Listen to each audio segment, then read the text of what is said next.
I told you you were going to see a lot of me this week. Welcome to the third sports note of the week here for Friday, September 30th. Can you believe tomorrow is October already? And that also means that once the calendar flips over, we've now going to have we've got baseball playoffs coming up actually next week with the regular season ending. I want to say it's on Tuesday. NHL training camps just opened last weekend. We've got preseason games ongoing right now. We've got NBA training camps that opened earlier this week, and the first preseason games are actually going to start taking place on Monday. And we've also got the NFL in full swing. We got college football in full swing. We've got the PGA season winding down, and we've got college basketball coming right up. So it is a very, very busy time, and it's one of the better times of the year. We all hate the fact that summer's over, but that actually means everything's going on at once. It's the only time of the year that you'll really get it, because the NFL's done by the spring, and then you have to look forward to the draft. But one of the teams that's rather intriguing going into the 2022-23 season are the Orlando Magic, and that's because of what's going on leading into training camp with the Magic. Now, the Magic did change head coaches last season, where Steve Clifford was left, and then Jamal Mosley came on, and the Magic ended up finishing with with an abysmal record. They were last in the East. The Magic were 22-60, and the only team that was in the league worse were the Houston Rockets of 20-62. And we all remember, after the Rockets traded off James Harden, they were trying to tank. Orlando ends up getting the number one pick and drafting Duke power forward freshman Paulo Banchero. Now, Banchero is only going to be 19 going into the year, and did play all 39 of Duke's games last season, but still, he's a 19-year-old prospect. Is NBA ready? Was he the first number? Was he worthy of the number one overall pick? Personally, as a Duke fan and watching a lot of his games, I don't think so. I thought that there were other guys that should have been drafted higher. I was the same way last year when Cade Cunningham went number one overall, and I thought that Evan Mobley, first of all, falling right into the Cleveland Cavaliers' lap at 3 was perfect, but I thought that Mobley could have been the best player coming out with this. I personally thought that, and again, this is not in no way, shape, or form Cleveland bias. But I thought Ochai Agbaji getting drafted by the Cavaliers at in the middle of the round should have been a top 5 pick, if not could have made an argument to be drafted number 1 overall by Orlando. He was the best player on the national championship team. He was a first-team All-American, whereas Banchero was second-team All-American. He was ACC first-team. He was the ACC rookie/freshman of the year. But to be able to put your entire stock in a guy like Banchero is a little puzzling. Now, you would think that may not be the worst thing in the world. Maybe developing Banchero as maybe getting into the focal point. We're not going to see a guy drafted number 1 overall who's basically the focal point of a franchise possibly ever again, like LeBron James was 20 years ago. And we're gonna expand a little bit more on that here in a couple of moments, because there's another member of the Magic who was previously drafted number 1 overall, who honestly, this is his last shot. But with the Magic, they've got nowhere to go but up. Again, it's, finishing 22-60, finishing 31 games out in your division is nothing that is certainly nothing to write home about. They also finished second worst in the East the previous year, did make the playoffs the 2 years before that, won the Southeast Division with a 42-40 record, if you can believe that, in 2019, and then also advanced to the playoffs at 37-30 and were the 8th seed in 2020, which was the COVID year in the bubble. and were knocked out in 5 games in both of those. The Magic have not been out of the first round of the playoffs since 2010, which we all remember was Dwight Howard's last year. Now, Howard, I'm sorry, it was his second last year. Howard had actually won his second of 3 consecutive NBA Defensive Players of the Year during that time frame. And then he was moved to the Lakers, and that was his first stint with the Lakers. But Orlando has actually finished with 50 losses or more. Of those 8 years that they didn't qualify, they finished with 50 losses or more 7 of those times. And the only other time they finished fourth one of those years and had 50 losses. They finished dead last in their division and had 47 losses. So it's at least 45 losses 8 out of the last 10 years. And have actually finished, and again, with the exception of that 1 year where they won the Southeast Division, the COVID year, they've finished below 500 9 of the last 10 seasons since Howard moved on. Orlando has actually done a very good job, however, of amassing a lot of good young talent through trades and the draft. The problem is, going into this season, Orlando training camp opened 3 days ago. They have not played an exhibition game yet. The Magic are not healthy. They've got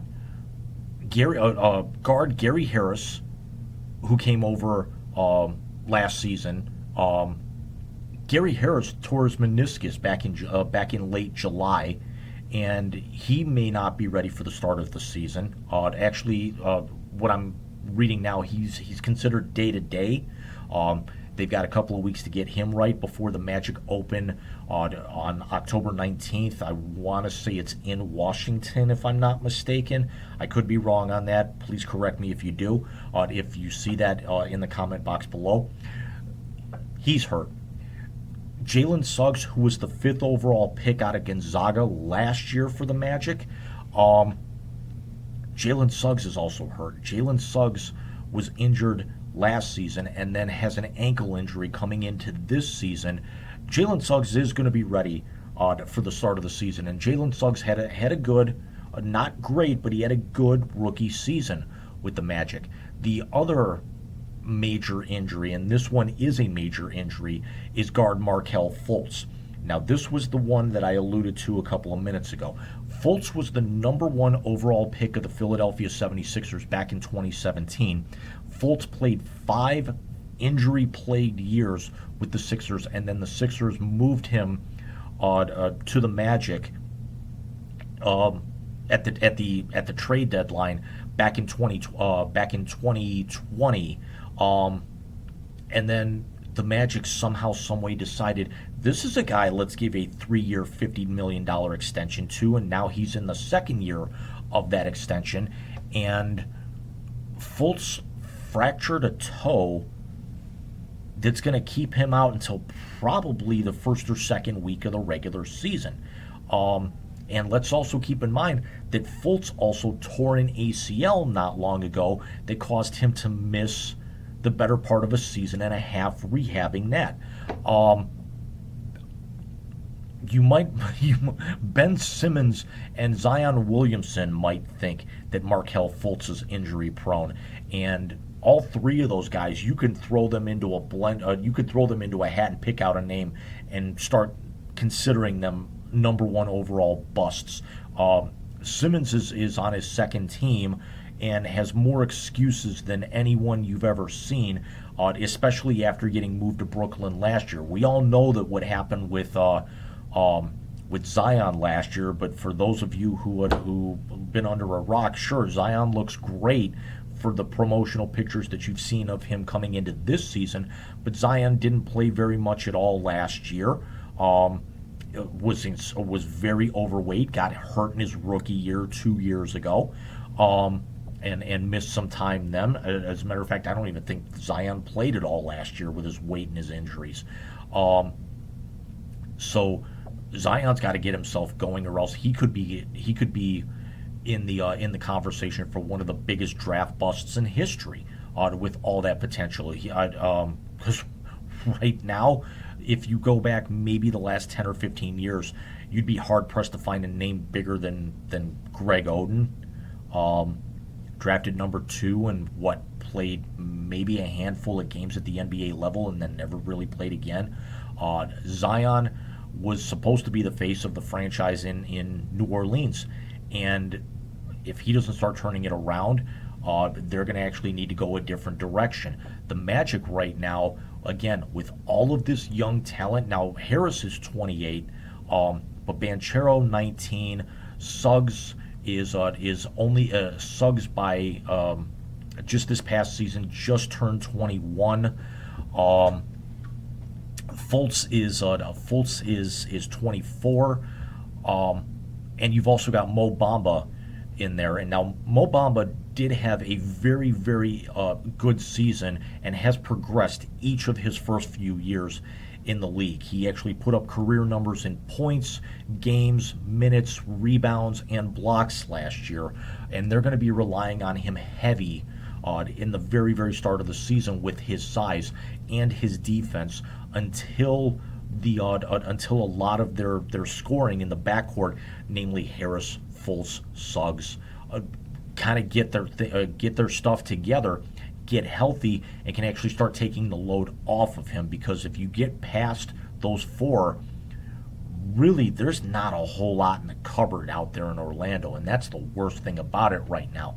They have the Wagner brothers out of Michigan who they selected last year. Franz Wagner was drafted behind Suggs. He was taken 8th overall, and his brother Moritz was added to the roster as a non-draft free agent signing as well. But again, tons and tons of young talent on Orlando. The problem is that unlike the rebuild that's gone on in Cleveland, and then also is now trying to be bolstered in Utah after they stripped everything down in the wake of the Donovan Murphy trade, ironically enough, to the Cavaliers. There's not a whole lot of veteran leadership in Orlando to be able to help bring these guys along. Harris might be one of the old men of that. Robin Lopez could have been thought as somebody that they could bring along, but Robin Lopez left and went to Cleveland in free agency. They've got a couple of two-way players. They have a couple of unsigned draft picks on their roster, but there's not much there. As I'm looking up and down the roster, they have Terrence Ross, who is kind of the old man of the group, but most of their talent right now is in that 25 to 28 range.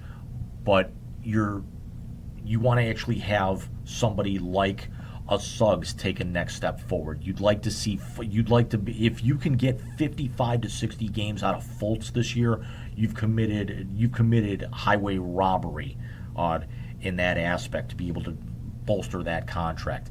You'd like to be able to see Banchero have a very good rookie season, if not expect him to be the rookie of the year. That's why you take him number 1 overall, because he's 6'10", 250. He's everything that you hope that Zion would have been, but let's actually see if he stays healthy. Another Duke player taken number 1 overall, and this one doesn't necessarily have a weight problem, although Zion didn't play very much his year, and that's where I think Banchero could exceed Zion a little bit, because Banchero did play the full season, Zion didn't, and if Orlando doesn't start putting things together in the middle of a rebuild, this is going to be a very, very long drought before they even sniff the postseason again. So let me know what you guys think. Who are you keeping an eye on as training camp's now open and we've got preseason basketball starting here in about the next 72 hours. Let me know what you guys think down in the comment box below, and I will see you guys very, very soon. Again, remember, the Wise Guys 1-year anniversary show is a little over 2 weeks away. We've, again, got a lot of surprises on the table for you. And also join us next Thursday on the Big Rican show the Big Recon on Sports podcast, where we will actually be conducting I will be joining Mike as a guest, along with some of his other usual brethren, as we preview the 2022 Major League Baseball postseason, which will probably be decided and locked in by the end of the weekend. Let's be honest, and then it's just going to be seeding from there over the last few couple of days of the season. So again, we will see you guys very, very soon. Take care. Have a great weekend.